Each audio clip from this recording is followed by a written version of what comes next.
O Religare de hoje conversa com Dom João Justino. Nós estamos falando sobre a Igreja Católica no Brasil, particularmente sobre a 51ª Assembleia Geral dos Bispos do Brasil. Dom Valmor Oliveira de Azevedo, arcebispo de Belo Horizonte, num recente artigo, ele destacou a importância da Assembleia, Dom João. Ele disse, nas palavras então Dom Valmor, é momento para a Igreja Católica refletir a realidade a partir do seu compromisso com a vida do povo, particularmente dos pobres. Concretamente, pensando aqui a realidade do Brasil, o que é que significa essa proposta e como é que a Assembleia tratou essa temática, né? Superar o assistencialismo, que na semana passada falávamos, em parte é preciso ainda, mas também propor mudanças estruturais. É muito interessante que a Assembleia tratou de muitos temas relevantes do ponto de vista da sociedade brasileira. Como, por exemplo, há um documento em curso sobre a reforma agrária que está sendo elaborado, que gerou grande discussão entre os bispos.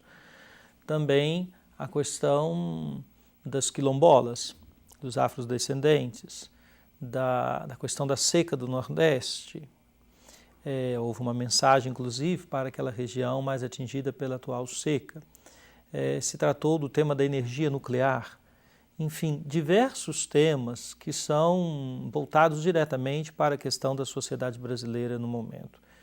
E é bonito perceber que muitos grupos que estão lutando pelos seus direitos, como, por exemplo, os pescadores ligados a colônias de pescadores, buscam a própria CNBB, portanto a Igreja do Brasil, como parceiros nas suas lutas. E isso mostra a força moral que a Igreja Católica tem. Ela é ouvida, talvez não seja atendida, mas o fato de ser ouvida num cenário como o do nosso país, que é um país continental, com tantas vozes, com tantas expressões, mostra que a Igreja tem um papel fundamental e que não pode abdicar desse lugar. Os pobres contam com a Igreja. Quando os pescadores batem a porta da CNBB e pedem que a CNBB seja parceira nas suas lutas, essa é uma expressão muito clara. Os pobres contam com a Igreja e a Igreja não pode fechar as portas. Naturalmente, isso nas dioceses, se pensamos a nossa Arquidiocese de Belo Horizonte, vai encontrar uma ressonância a partir da realidade, quais são os desafios sociais próprios da nossa realidade. A nossa diocese, como é sabido de todos, nós temos um vicariato especial, vicariato episcopal para ação social e política, voltado todo ele para acompanhar essas questões sociais.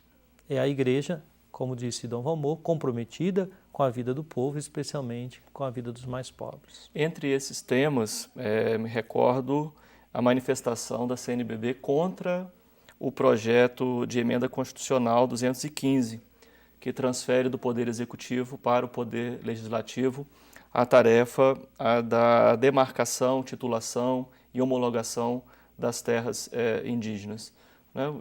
Qual que é a percepção da Igreja ao se manifestar contra esse projeto? Sim, naturalmente, ouvindo as comunidades que estão organizadas, as quilombolas, os afrodescendentes, nas suas demandas, o modo como eles explicitaram, inclusive em plenário, diante de todos os bispos, os riscos que uma mudança como essa proposta para ser votada traria para essas comunidades. É uma proposta a favor de, porque a gente sempre fala do contra, não é? Contra Exato, Então, os bispos ouviram e se manifestaram deste modo, assim como outros pareceres que foram manifestados durante a Assembleia, sempre na perspectiva da defesa da vida, da defesa dos pequenos.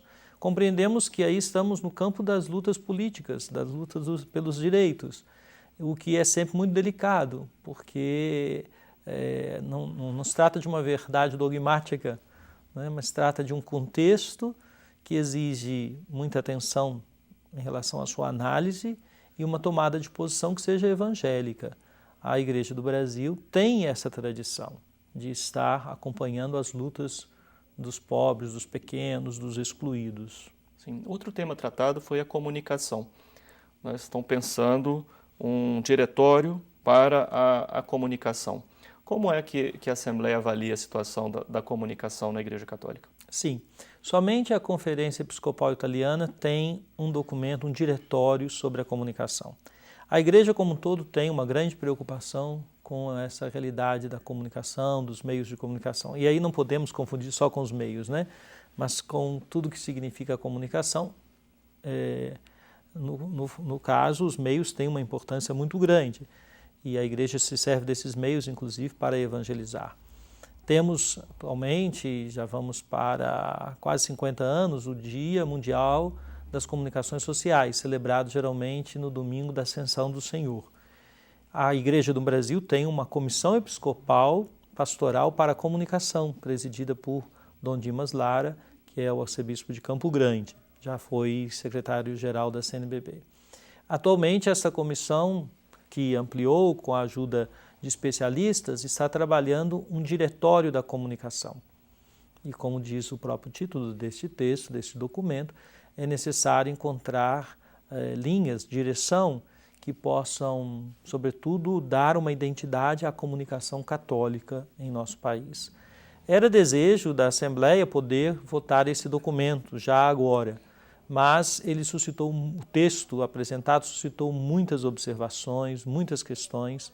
Entre elas, talvez a que mais seja de peso, é a necessidade de que o diretório não apenas indique direções, mas consiga também criar uma unidade política, pensando como é que nós, católicos, igreja, dioceses, pensamos a comunicação.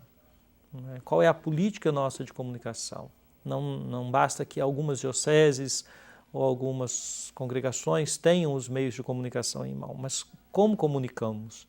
Como a palavra da Igreja do Brasil é comunicada através desses meios que são de propriedade de dioceses, de universidades, de congregações diferentes. Isso atrasou o processo de definição, mas gerou uma discussão muito rica. E a Assembleia confiou ao Conselho Permanente a conclusão do texto. Certamente até o fim deste ano teremos em mãos este diretório que vai ser muito útil para as nossas dioceses, inclusive para cada comunidade. E como que a Assembleia ela tratou sobre os preparativos da Jornada Mundial da Juventude que vai acontecer no Rio de Janeiro agora, no mês de julho? Sim.